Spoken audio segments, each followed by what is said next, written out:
Hello అండి, welcome to my channel. ఈ వీడియోలో నేను ప్రీ కన్సెప్షనల్ కౌన్సిలింగ్ గురించి ఎక్స్ప్లెయిన్ చేస్తాను. Pre conceptional counselling or care అంటే ఏంటి అంటే కన్సెప్షన్కి ముందు అంటే ప్రెగ్నెన్సీ ప్లాన్ చేసుకునేటప్పుడు మీరు ఎందుకు డాక్టర్స్ని కన్సల్ట్ అవ్వాలి, ఏ విధంగా ఈ కన్సల్టేషన్లో కౌన్సిలింగ్ ఉంటుంది అనేది ఎక్స్ప్లెయిన్ చేస్తాను. ఈ wife and husband pregnancy plan చేసుకునే ముందు గైనకాలజిస్ట్ని కన్సల్ట్ అయితే ఫస్ట్ వాళ్ళకి చిన్నప్పటి నుంచి ఏమైనా డిసీజెస్ ఉన్నాయా అనేది ఫస్ట్ అడిగి కనుక్కుంటాము. దాంతోపాటు వైఫ్ అండ్ హస్బెండ్ ఏజ్ కూడా చాలా ఇంపార్టెంట్ రోల్ ప్లే చేస్తుంది. ఎందుకు అంటే quality of the sperm and quality of the ovum అనేది ఏజ్ ఫ్యాక్టర్ మీద డిపెండ్ అవుతుంది. సో ఏజ్ ఎక్కువ ఉన్న వాళ్ళకి ఇవి కొంచెం అబ్నార్మల్గా ఉండడం వల్ల ఆర్ ఇంకన్ని అదర్ హెల్త్ ప్రాబ్లమ్స్ వల్ల కూడా ఈ pregnancy outcome and baby outcome అనేది డిపెండ్ అవుతూ ఉంటుంది.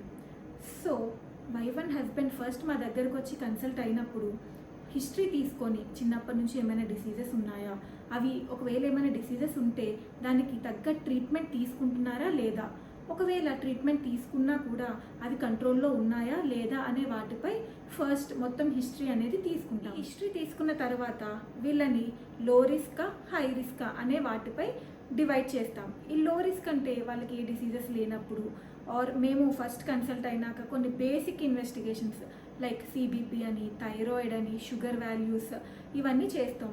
ఇవన్నీ నార్మల్గా ఉంటే వాళ్ళని లో రిస్క్ కేటగిరీలోకి పెడతాం. వీళ్ళకి ఎక్స్ట్రాగా ఏం పరీక్షలు కానీ ఏం మందులు కానీ ఏం అవసరం లేదు. వాళ్ళకి జస్ట్ ఈ ఫోలిక్ యాసిడ్ అనే ట్యాబ్లెట్ అడ్వైస్ చేస్తాము. సో ఈ ఫోలిక్ యాసిడ్ అనేది 3 months ముందు నుంచి వాడితే కొంచెం ప్రెగ్నెన్సీలో ఈ న్యూరల్ ట్యూబ్ డిఫెక్ట్స్ అనేవి, బేబీకి వచ్చే డిఫెక్ట్స్ అనేవి కొంచెం తగ్గుతూ ఉంటాయి. ఈ హై రిస్క్ కేటగిరీ అంటే ఏంటి అంటే వైఫ్ ఆర్ హస్బెండ్కి చిన్నప్పటి నుంచి ఏమైనా డిసీజెస్, హస్బెండ్కి కొన్ని డిసీజెస్ అనేవి చాలా ఇంపార్టెంట్ రోల్ ప్లే చేస్తాయి లైక్ థైరాయిడ్ అనేది ఆర్ షుగర్ అనేది ఆర్ బీపీ. ఇవి కొంచెం ఈ క్వాలిటీ ఆఫ్ స్పర్మ్ని ఎఫెక్ట్ చేయడము, ఇన్ఫర్టిలిటీ ప్రాబ్లమ్స్తో సఫర్ అవ్వడం అనేది చూస్తూ ఉంటాము. అంతేకాకుండా మేజర్గా వైఫ్కి చిన్నప్పటి నుంచి ఏమైనా థైరాయిడ్ డిసీజెస్ ఉన్నాయా, హార్ట్ ప్రాబ్లం ఏమైనా ఉందా, ఎప్పుడైనా రక్తం ఎక్కించారా, అంతేకాకుండా ఒబేసిటీ అంటే ఆమెకి ఉన్న హైట్కి తగ్గ వెయిట్ కాకుండా ఎక్స్ట్రా వెయిట్ ఏమైనా ఉన్నారా అనేది చూసుకుంటాము. దాంతో బేసిక్గా పరీక్షలన్నీ చేయించుకొని వాళ్ళకి ఏమైనా అబ్నార్మాలిటీస్ ఉంటే అవి ట్రీట్ చేసుకోవడానికి ఈ ప్రెగ్నెన్సీ ప్లాన్ చేసే ముందే ఆ డిసీజెస్ అనేవి కంట్రోల్లో తెచ్చడానికి ట్రై చేస్తాము. అంతేకాకుండా ప్రీవియస్ ప్రెగ్నెన్సీస్ అంటే ఫస్ట్ కాన్పు కాకుండా 2, 3 ప్రెగ్నెన్సీస్ ప్లాన్ చేసేటప్పుడు వాళ్ళకి ప్రీవియస్ ప్రెగ్నెన్సీస్లో ఏమైనా హెల్త్ ప్రాబ్లమ్స్ వచ్చాయా, లైక్ షుగర్ కొంతమందికి నెలలు నిండాక డెవలప్ అవుతూ ఉంటుంది, బీపీ వస్తూ ఉంటుంది, కొంతమందికి డెలివరీ టైంలో బ్లీడింగ్ ఎక్కువైపోవడం వల్ల రక్తం అవి ఎక్కిస్తూ ఉంటుంటారు, ఇంకా నెగిటివ్ బ్లడ్ గ్రూప్స్ ఏమైనా ఉన్నాయా, ఇంకా ముందు ప్రెగ్నెన్సీస్లో ఏమైనా అబార్షన్స్ అయినాయా, ఇవన్నీ హిస్టరీ తీసుకొని అవి ఈ ప్రెగ్నెన్సీలో రాకుండా ఉండడానికి ఏమేం జాగ్రత్తలు తీసుకోవాలి, ఎలాంటి ప్రికాషన్స్ తీసుకోవాలి అనేది ఈ కౌన్సిలింగ్ ప్రీ కన్సెప్షనల్ కౌన్సిలింగ్లో ఎక్స్ప్లెయిన్ చేస్తాము. చాలామంది అన్ప్లాన్డ్ ప్రెగ్నెన్సీస్ అంటే పీరియడ్ మిస్ అయిన 1 week 2 weeksకి మాత్రమే హాస్పిటల్కి వస్తారు. సో ఏదైతే ఇంపార్టెంట్ పీరియడ్ మనకి ఫస్ట్ 12 weeks అంటే 3 months అనేది బేబీ గ్రోత్ అండ్ డెవలప్మెంట్కి, ఆర్గాన్స్ డెవలప్మెంట్ అనేవి ఈ 3 monthsలో అవుతూ ఉంటుంది. సో ఈ 3 monthsలో ఫోలిక్ యాసిడ్ అనేది తీసుకోవడం అనేది చాలా ఇంపార్టెంట్. కొంతమంది పీరియడ్ మిస్ అయిన 1-2 weeksకి ప్రెగ్నెన్సీ టెస్ట్ చేయించుకొని వస్తారు. సో వాళ్ళు ఈ ప్రీ కన్సెప్షనల్ కౌన్సిలింగ్ అనే ఈ ఇంపార్టెంట్ పార్ట్ని మిస్ అయిపోతూ ఉంటారు. కానీ వాళ్ళు కూడా ఎప్పుడు ప్రెగ్నెన్సీ కన్ఫర్మ్ అయిందో వెంటనే డాక్టర్స్ని కన్సల్ట్ అవ్వాలి. అప్పుడు బేసిక్ ఏ హిస్టరీ అయితే ప్రీ కన్సెప్షనల్ కౌన్సిలింగ్లో చెప్తామో అవన్నీ ఎంత తొందరగా వీలైతే అంత తొందరగా చేయడం, ట్రీట్మెంట్ స్టార్ట్ చేయడం అనేది ఇంపార్టెంట్. మందికి చిన్నప్పటి నుంచి షుగర్ వ్యాధి ఉండొచ్చు, డయాబెటీస్ అంటాం దాన్నే. కొంతమందికి ప్రీవియస్ ప్రెగ్నెన్సీలో ఈ షుగర్ అనేది వచ్చి తర్వాత ప్రెగ్నెన్సీ అయిపోయి డెలివరీ అయిపోయినాక కూడా ఈ షుగర్ లెవెల్స్ అనేవి ఎక్కువ ఉంటుంటాయి. సో ఈ ప్రీ కన్సెప్షనల్ కౌన్సిలింగ్ అండ్ కేర్లో ఆ బేసిక్ పరీక్షలు చేసి ఈ షుగర్ లెవెల్స్ అనేవి నార్మల్ లెవెల్స్లో ఉన్నాయా లేదా అనేది చూస్తాము. ఒకవేళ నార్మల్ లెవెల్స్లో లేకపోతే దానికి కావాల్సిన ట్రీట్మెంట్ స్టార్ట్ చేసి ఈ షుగర్ లెవెల్స్ కంట్రోల్ అయిన తర్వాతనే ఈ ప్రెగ్నెన్సీ అనేది ప్లాన్ చేయమని ఎక్స్ప్లెయిన్ చేస్తాము.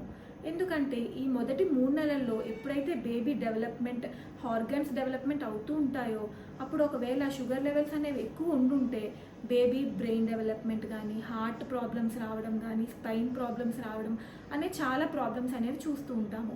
వీళ్ళనే అనామలస్ బేబీస్ అని అంటాము. సో అలాంటప్పుడు ఒకవేళ షుగర్ లెవెల్స్ ఎక్కువ ఉన్నప్పుడు ఇంకా ఏం చేయలేం, అబార్షన్ చేయడం తప్ప. సో ఈ ప్రీ కన్సెప్షనల్ కౌన్సిలింగ్లో ఈ షుగర్ లెవెల్స్ అనేవి ముందే కంట్రోల్ చేసి ఆ తర్వాతనే ప్రెగ్నెన్సీ ప్లాన్ చేయమని చెప్తాము. కొంతమంది చిన్నప్పటి నుంచి ఒబేసిటీ అంటే లావుగా ఉండడము, ఆర్ కొంచెం ప్రెగ్నెన్సీ పెళ్ళైన తర్వాత ప్రెగ్నెన్సీకి ముందే లావుగా ఉండడం అనేది కూడా గమనిస్తుంటాం. వీళ్ళకి ఏం చెప్తాము అంటే ముందే ఈ ప్రెగ్నెన్సీ ప్లాన్ చేసుకునే ముందే ఈ బరువు అనేది తగ్గి అంటే కొంచెం ఆప్టిమమ్ వెయిట్ వచ్చేలా చూసి ఆ తర్వాత ప్రెగ్నెన్సీ ప్లాన్ చేసుకోమని చెప్తాము. కొంతమందికి చిన్నప్పటి నుంచి హార్ట్ ప్రాబ్లమ్స్ ఉంటాయి అండ్ కొంతమంది చిన్న వయసులో అంటే పుట్టిన తర్వాతనే వాళ్ళకి హార్ట్ సర్జరీస్ అయినాయని కూడా చెప్తూ ఉంటారు. సో వీళ్ళకి ఈ మొదటి 3 నెలల్లో ఏమేం ట్యాబ్లెట్స్ వాడాలి, కొన్ని ఈ హార్ట్ ప్రాబ్లం అనేది ఎక్కువ అవ్వకుండా ఆర్ ఒకవేళ ఏమైనా వాల్వ్స్ లాంటివి ఏమైనా పెడితే కనుక వాళ్ళకి ఎక్స్ట్రా ట్రీట్మెంట్ అనేది అవసరం ఉంటుంది. వాళ్ళని మాతో పాటు అంటే గైనకాలజిస్ట్ అంటే ఆబ్స్టెట్రిషియన్ కన్సల్టేషన్తో పాటు వాళ్ళని కార్డియాలజిస్ట్ కన్సల్టేషన్ కూడా తీసుకోమని ఎక్స్ప్లెయిన్ చేస్తాం. హార్ట్ ప్రాబ్లం ఉన్న వాళ్ళకి కార్డియాలజిస్ట్ కన్సల్టేషన్తో పాటు మేము కూడా చూసుకొని అంతా ఆప్టిమమ్ హెల్త్ బాగున్నప్పుడు మాత్రమే ఈ ప్రెగ్నెన్సీ ప్లాన్ చేసుకోమని చెప్తాము. కొంతమందికి చిన్నప్పటి నుంచి ఎపిలెప్సీ అంటే మూర్ఛ వ్యాధి కూడా ఉండొచ్చు.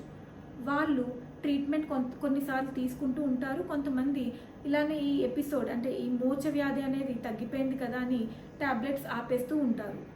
వీళ్ళకి ఏంటి అంటే ప్రెగ్నెన్సీ వచ్చిన తర్వాత కొన్ని మొదటి 3 నెలల్లో ఆర్ 6 నెలల్లో కొన్నిసార్లు నెలలు నిండాక కూడా ఈ మూర్ఛ వ్యాధి మళ్ళీ వచ్చే ఛాన్సెస్ ఉంటాయి. ఈ ప్రెగ్నెన్సీ టైంలో వాళ్ళు ఎక్కువ ప్రోన్ ఉంటారు మళ్ళీ ఈ ఫిట్స్ అనేవి రావడానికి. సో వాళ్ళని ఒకసారి న్యూరాలజిస్ట్కి కన్సల్ట్ అయ్యి ప్రాబ్లం ఎక్కడుందో చూసి ఈ ట్యాబ్లెట్స్ ఒకవేళ వాళ్ళు కంటిన్యూ చేయకపోతే మినిమం డోసేజ్ ఏదైతే కావాల్సి వస్తుందో వాళ్ళకి అది స్టార్ట్ చేస్తాము. కొంతమంది ట్రీట్మెంట్ అనేది వాడుతూ ఉంటారు కానీ ఈ మూర్ఛ వ్యాధి అనేది కంట్రోల్లో ఉండదు వాళ్ళకి. సో వాళ్ళకి డోస్ అడ్జస్ట్మెంట్ అనేది చాలా ఇంపార్టెంట్. అంతేకాకుండా ఈ మూర్ఛ వ్యాధికి కొన్ని ట్యాబ్లెట్స్ ఏవైతే వాడుతున్నారో అవి ప్రెగ్నెన్సీలో అస్సలు వాడకూడదు. ఆ ట్రీట్మెంట్ వల్ల కూడా బేబీకి కొన్ని ప్రాబ్లమ్స్ రావడం, ఎనామలస్ బేబీస్ మళ్ళీ పుట్టడం అనేది గమనిస్తూ ఉంటాం.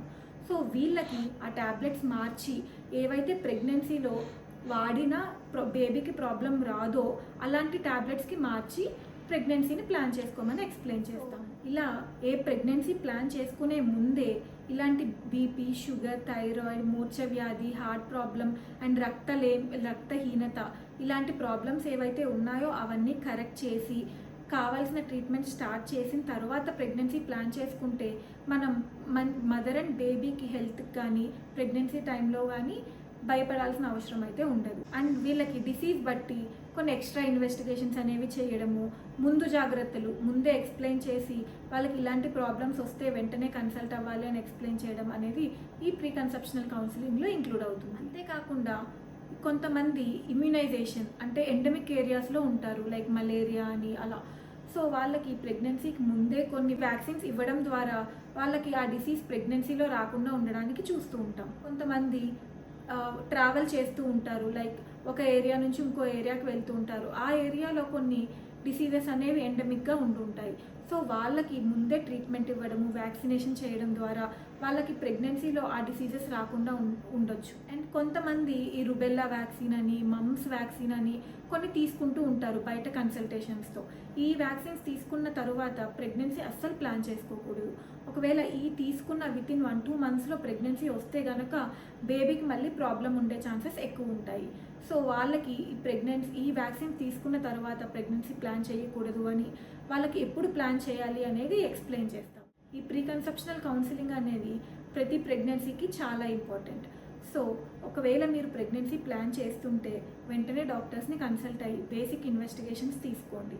అంతేకాకుండా ఒకవేళ ఈ ప్రీ కన్సెప్షనల్ కౌన్సిలింగ్ అనేది మీరు ఒకవేళ మిస్ అయితే కనుక ఒకవేళ మీకు ప్రెగ్నెన్సీ కన్ఫర్మ్ అయిన వెంటనే డాక్టర్స్ని కన్సల్ట్ అయ్యి required treatment options and investigations చేయించుకోండి. హోప్ ఈ వీడియో మీ అందరికీ యూజ్ అవుతుంది అని అనుకుంటున్నాను. మీకు ఒకవేళ ఏమైనా డౌట్స్ ఉంటే కమెంట్ సెక్షన్లో మెన్షన్ చేయండి. ఈ వీడియో కనుక మీకు నచ్చితే లైక్ చేయండి, షేర్ చేయండి అండ్ సబ్స్క్రైబ్ చేయండి. Thank you.